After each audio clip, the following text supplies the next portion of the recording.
Hello and welcome back to part 5, deep dive into phonetic reading with silentelephante, and I'm Nina.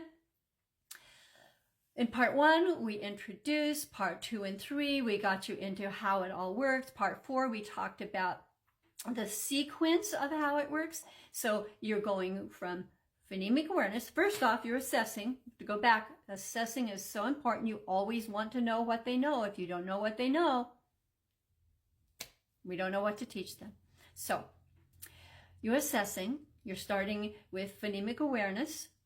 Then you're moving into part 3. You're starting into phonics. And at the same time that you're starting into phonics, you are starting that most common words, sight words, component that goes with it. You have to have that most common words, those sight words. Most of them are not sight words, but later they will be understanding them as phonetic words. But they are important because they are beginning to write sentences the very minute that they are beginning to study the short vowels. So they are writing short vowel words, and they're writing short vowel sentences, or sentences with short vowels. We teach you how to teach that. It's in there, how to teach those most common words, those sight words. So we teach that completely to you. There's no question about how you're going to do it. And of course, again, you can always contact us.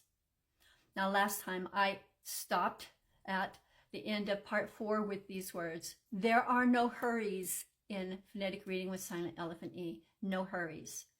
Our name of the game is those solid, strong, new neural pathways that they are creating with every concept that they are learning through those creative ways that they are learning them. It is not a place of hurrying, especially if they are dyslexic.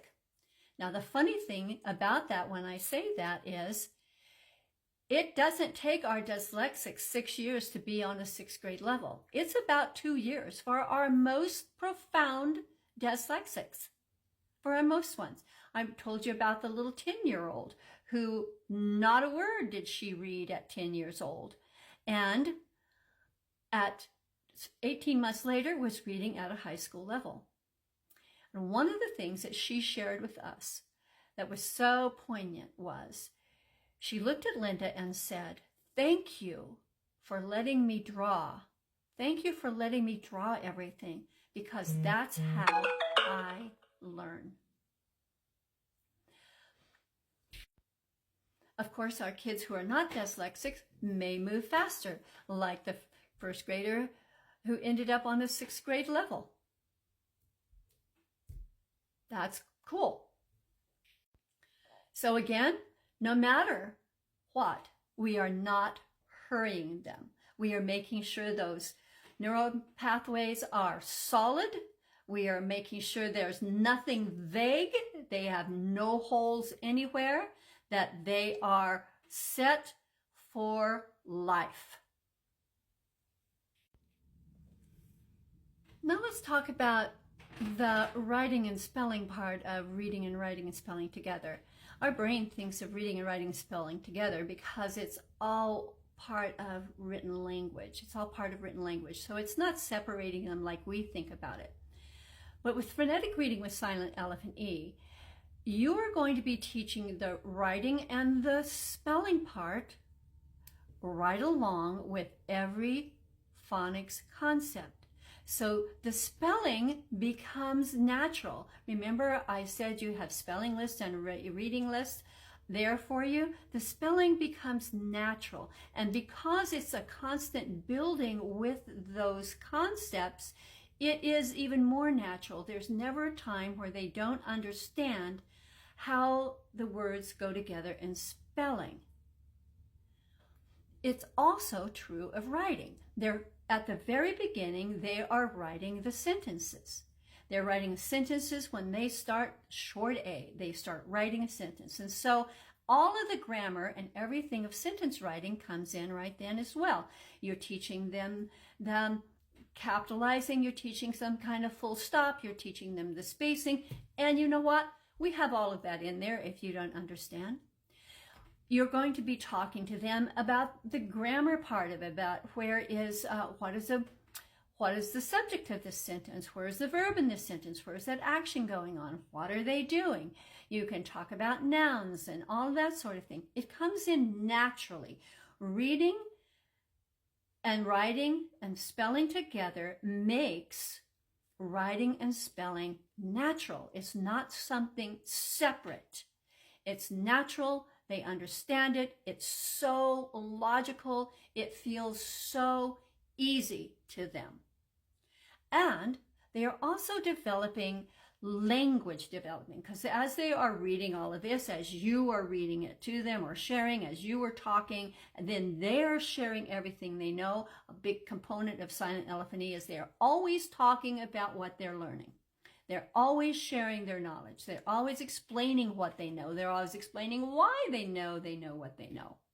It's always developing language. Again, it becomes very natural. It's a very natural way of them to learn to read, write, and spell. Wow, I think that pretty much pulls it all together. That was quite a deep dive. I assume you have questions. Please ask them. We talked about dyslexia. I've talked about how phonetic reading with silentelephante teaches the way all of our children learn, but the way our dyslexics have to be taught so they can learn.